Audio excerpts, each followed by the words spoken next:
Support for this podcast and the following message come from Synchrony. Every business starts with an ambition. So does every purchase. They can lead to new ideas, new experiences, and even newfound success. Whatever people are trying to achieve, Synchrony provides the payment tools and technologies, promotional financing, and retail insights to help make it possible. Because sometimes it takes a little help to put ambitions in reach. That's not just something Synchrony believes in, it's what they do. Find out more at synchrony.com. Welcome to Total Retail Talks, your podcast channel for retail knowledge. Hi, and welcome to episode 168 of Total Retail Talks. I'm Joe Keenan, Executive Editor of Total Retail. Joining me today is Felipe Araujo, Senior Director of E-commerce at fashion brand Diane von Furstenberg. We're going to be discussing how DVF is using third-party content as a tool to increase on-site conversions. Thanks for joining me, Felipe. No, thank you for having me. So let's talk a little bit about how and why DVF has decided to invest in commerce content and then kind of the goals for that initiative. Of course. So we see this the same way that we see paid search. Right? There's a lot of searches that are happening for DVF and Diane von Furstenberg, and we want to make sure that when people are searching for us, we're showing up on top as the first link they can click, so they can get right into our brand experience. We see that the same way with magazines and commerce content. There's a lot of mentions that happen out there for DVF, and we feel like we should be where that click is leading to. So every time that there's a mention of DVF, either it's in Vogue or in Men Repeller or whatever publication it is out there, we want to make sure that that is linking back to our site versus another site. And this is part of a big push for us to become a DTC first business. And obviously we went through a big rebrand last year in 2017. And we want to tell the story to our customer, right? We want to tell this new brand story to the customer. So no better to tell the story than us. So we see this as how they start their journey into DVF, and that journey should start with our site. Is it linking back to the DVF homepage, and maybe in specific instances if a publication is talking about, a certain product? I mean, you can even take them back to the product page. Can you talk about how and where it's linking to? Yeah, it's mostly linking to a product page because most of the time it's product mentions. You think of when they're writing like the 10 best dresses for summer is a good example, and we have that dress. Obviously because of the DVF brand, but Neiman, Saks, Nordstrom, our wholesale partners all have that dress as well. So in this way, we're just trying to make sure that we are the one who's getting that traffic and getting that click. And then it links to a PDP primarily, but as soon as you're on our site, you're in our universe, right? And we have a very immersive experience where our PDPs actually use very elevated images. So we've changed a lot how we see the product page and how we see that experience. So our images there are not what you usually will see in the normal e-commerce site, which will be on a white background, no movement. Ours is on different colored backgrounds, a lot of movement with different shots. So every product is a little bit different. Yeah, and you mentioned that kind of the push to become more of a DTC brand. So maybe in years past, it would have been fine if that link had been going off to Saks or Neiman or another, retailer who you had partnered with. But now like you said, you want to get that traffic back to the DVF website, I imagine. Yeah, I think what we want is to make sure that we have the market share that's rightfully ours, right? So we want to make sure that demand is rightfully ours, we're the one who is capturing. So that's the way. This is one of the ways that we're doing the same way that we're making sure that we're number one in paid search when people are searching for DVF. In the same way, we're working with other affiliate channels. We want to make sure that we are present there if our wholesale partners are there as well. We're all working together, but we want to just make sure that customer, when having this first interaction with DVF, they're coming through our site so we can tell that branded story, because nobody can tell that story better than us. And it's particularly important, more important when you've been through a rebrand. Yeah. So let's talk a little bit about, so DVF has partnered with Narrative to help it move forward kind of in this commerce content initiative. Can you talk about, talk a little bit about your work with Narrative and how they're helping in this effort? Yeah, absolutely. So I used to work with Narrative before when I wasn't a multi-brand retailer, and we were seeing some great results from them. So when I came to DVF, I called them and I had asked them for us to partner, and they had told me I actually was the first brand that had asked them to be on the platform. So I was very surprised that brands were not on the platform just yet. It was mostly just multi-brand retailers. But we jumped on right in the beginning of our rebrand, and we've been seeing some great success from them. And every mention that's out there, particularly like in Vogue, in Men Repel, like I mentioned, a lot of the Condé Nast publications, we're making sure that we are always the one who's getting that click. And today a lot of people, they're searching not just for DVF, but they're searching on Google like for the best dresses or best dresses for the summer, or what should I wear for this. And usually the links that pop up there organically are mostly publications and magazines who are writing and putting together those hit lists, right?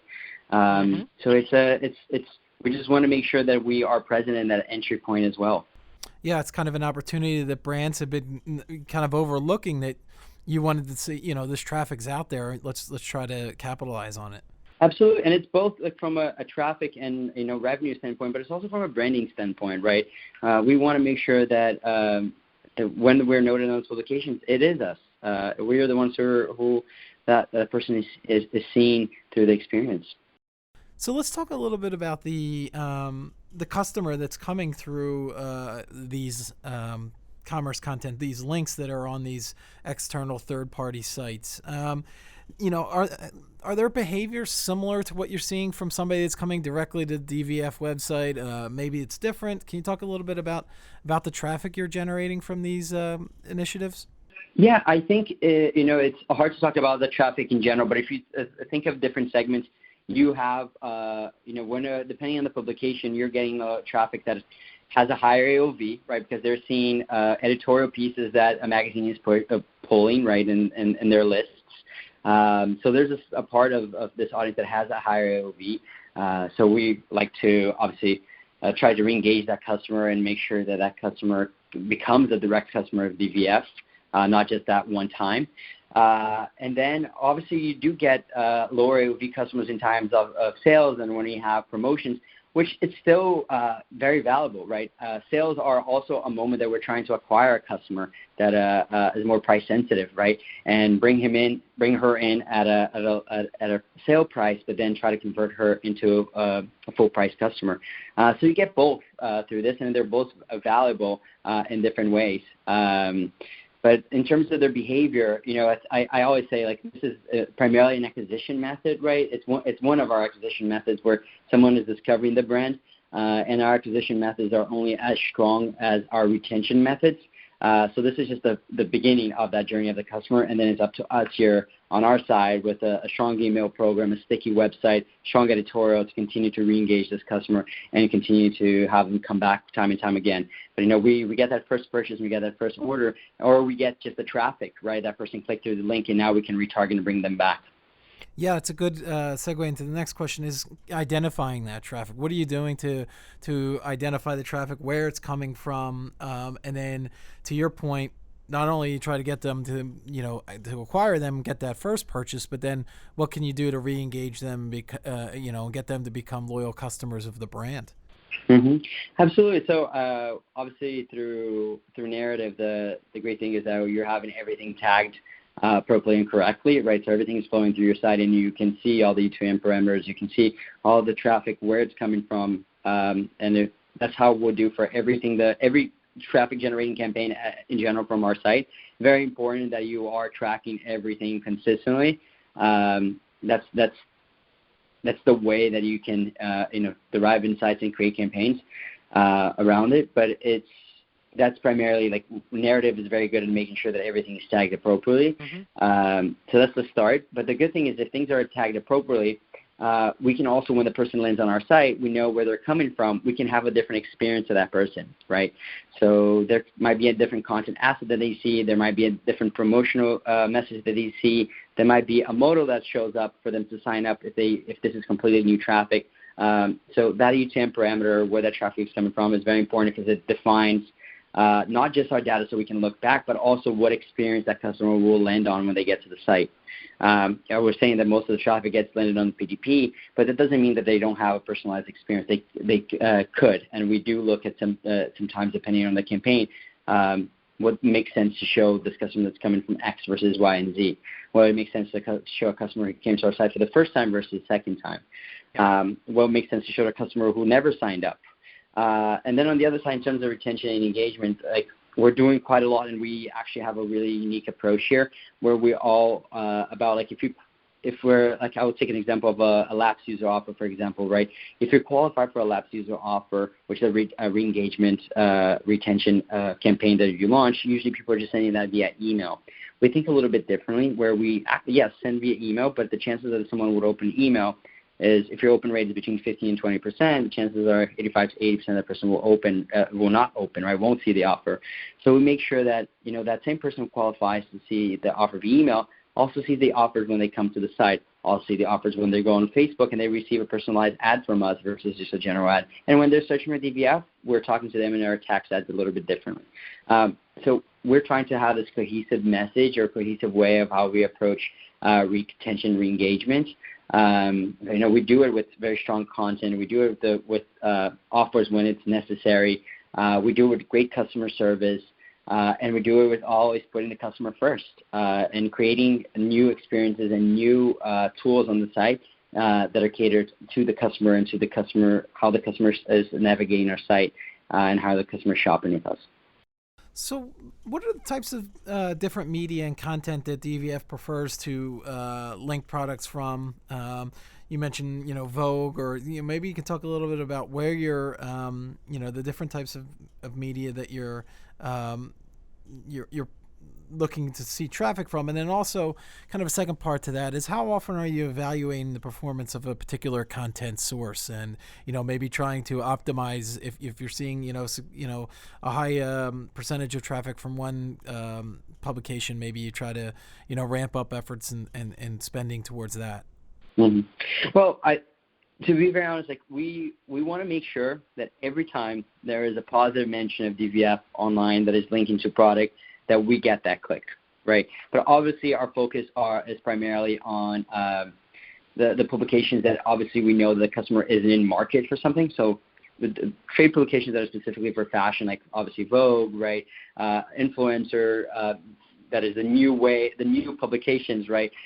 Those customers the people who are on those sites are usually looking to buy something, right? The traffic has very strong quality, and they have a higher propensity to purchase. They're technically in market. The reason why they're reading Vogue, the reason why they're looking at Men Repeller is to find out what they're looking for next, right? What they want to purchase next. So we focus primarily on those publications where we think that the quality of traffic is higher, or at least the propensity to purchase is higher.